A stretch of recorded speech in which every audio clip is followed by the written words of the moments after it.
have someone in the family who keeps asking you to repeat what you've said? Or is there somebody you know who just doesn't seem to understand what's going on around them all the time? Sometimes misunderstanding what you've heard can lead you to funny situations and to making silly mistakes. But sometimes misunderstanding what you've heard can lead to a serious breakdown of relationships. Poor listening skills can also lead to school problems with reading and spelling, as children struggle to make sense out of what they're hearing. And there are emotional consequences.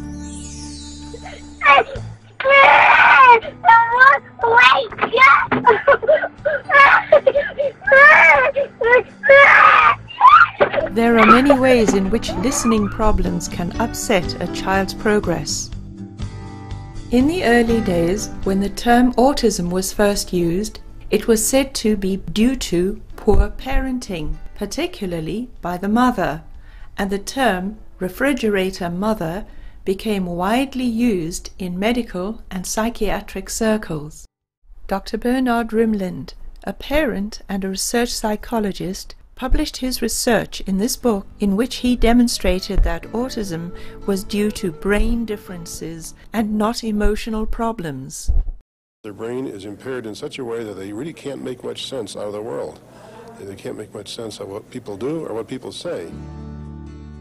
Well, I kept saying to her, I know you're a good mother.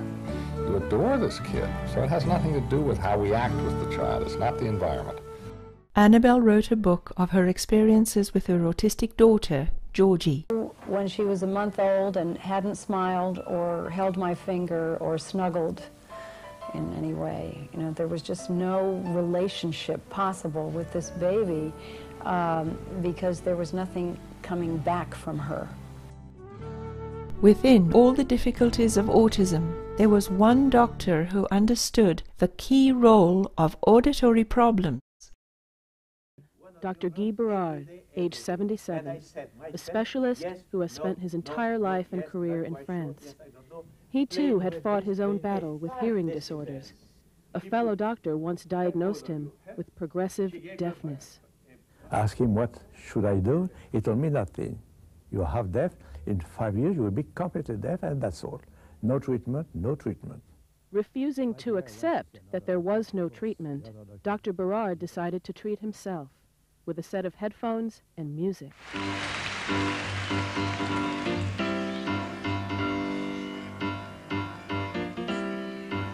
Low frequency, high frequency, low frequency, high frequency. He found that by modulating the frequency,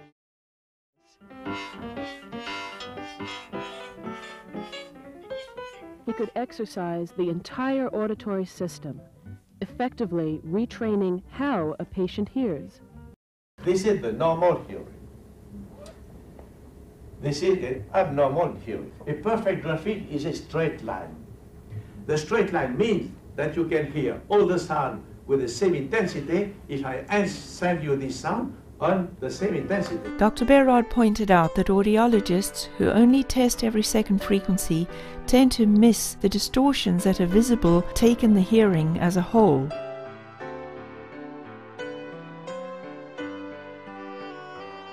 He succeeded in preventing his own deafness from going further and began to explore how his auditory training could be used to help others. One of the very first people that he decided to try this on was his own daughter, because she'd been severely learning disabled and dyslexic. She was able to speak, etc., but if you told her things, she would just, she didn't seem to understand the names. He suddenly began to realize, I wonder if there's anything wrong with the way she hears. We sat her down and gave her an audiogram, and he found out that, in fact, her hearing was severely distorted in several frequencies. As he says, it almost made him cry, because for years he'd been disciplining her, spanking her because she wasn't listening. He gave her the full treatment that he'd given himself, playing music, filtering out certain frequencies and modulating the music. And she got better and better and better, and now she's, within he said within a very short time she was functioning absolutely normally. This was such perfect proof to him, because this was someone so close to him, that in fact what everybody had thought was learning disabilities or just inability to pay attention or a lack of will to pay attention was in fact something that was completely a physical problem, hearing distortions. One problem Dr. Berard discovered was the tendency for an audiologist not to realize when a patient's hearing was hyperacute due to what appeared to be a terrific audiogram. We went to a good audiologist in New York City who gave Georgie an audiogram, and we watched her face, and she went like that at many frequencies. You could tell they were really bothering her. And at the end, the audiologist looked at us and said, "Your child has perfect hearing. Any opera singer would love to have such fine hearing." Well, that was exactly what was driving that child into autism, because sound was so awful to her. The world was an intensely difficult place. Everything was too loud.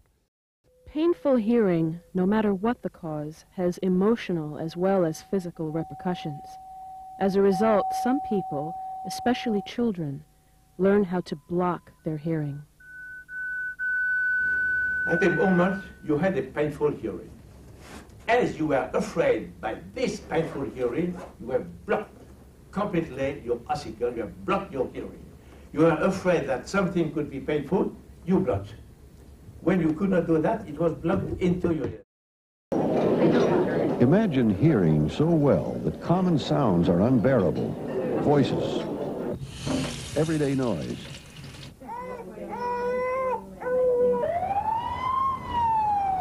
The world could easily be a terrifying place, causing you to withdraw, paralyzed with fear. Dr. Bernard Rimland is the country's foremost expert on autism. The audiogram of a person who has hypersensitive hearing looks like a mountain range, and there's a lot of high peaks. And if a person has a high peak at a certain point in his hearing, any noise at that sound frequency will be very painful to that person. Although Dr. Berard had already written in France about these auditory problems, it was only when Annabel Stehli's book about Georgie and her experiences of auditory training became an international bestseller that this concept became widely known. Stehli Thomas. I remember going on a trip once. It was a 3-hour drive up to the country, and there was this one girl sitting next to me, and I was sitting in the middle, and she was having a conversation with people in the car, and I could not. Her voice was driving me crazy. I just wound up crawling up and going into a corner and covering my ears. And another thing she couldn't do was blow out candles on a birthday cake. She couldn't stand any kind of blowing sound. I remember being afraid of the ocean, not being able to go anywhere near it because it sounded like a tidal wave. And I remember people's voices bothering me so much that I didn't feel like I could get near them without wanting to scream. What is clear, however, is that young Georgie came out of her autistic shell after just 1 week with this man. Annecy, a village in the French Alps. Here, Dr. Guy Berard developed auditory training to remedy his own loss of hearing. He later used it to successfully treat dyslexia. When Georgie Stehli was brought over from America, he attempted to treat her autism, and it worked. There is a 9-hour We brought Georgie back to Annecy for their first meeting since Dr. Berard treated her as a child. Do you remember the treatment you had here? Yes. Really? Yeah, I do. With that bad music? Georgie had been diagnosed severely autistic with no chance of recovery. Once withdrawn, unreachable in her own private world, she is now able to provide a unique view into the world of the autistic. I never even really communicated about my fear of certain sounds because I thought everybody else heard the same way and that I wasn't handling it as well. Annabel Stehli, Georgie's mother, saw a remarkable change come over her daughter. It was 6 o'clock at night, the second day after her auditory training sessions had ended, which had taken 10 days. And Georgie said, "May I go out and play?" And my husband and I looked at her and looked at each other and said, "What do you want to do that for? It's dark and it's raining and supper's almost ready." And she said, "Because the rain doesn't sound like a machine gun anymore." I was almost ashamed that I'd let something like that get in the way, but I couldn't help it. I mean, I couldn't understand why it scared me so much. And rain had sounded like a machine gun to her. And we let her go out, and she danced all around the courtyard with her arms stretched up. You hear something? Yes. Yes. Berard is testing Georgie's hearing again to see if the treatment done 15 years ago has permanently changed her hearing patterns. Your hearing is perfect. 99% perfect on both ears. I have a chance to really do something with my life, to make friends, go to school, and just have fun, you know, which is what I'd been wanting to do all along. So I just felt like I was getting my reward.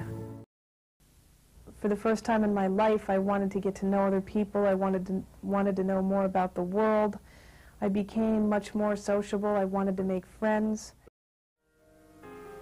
I remember her first birthday party after auditory training when she was 12, and what a pleasure it was to bring in a cake loaded with candles and have Georgie blow them all out, happily.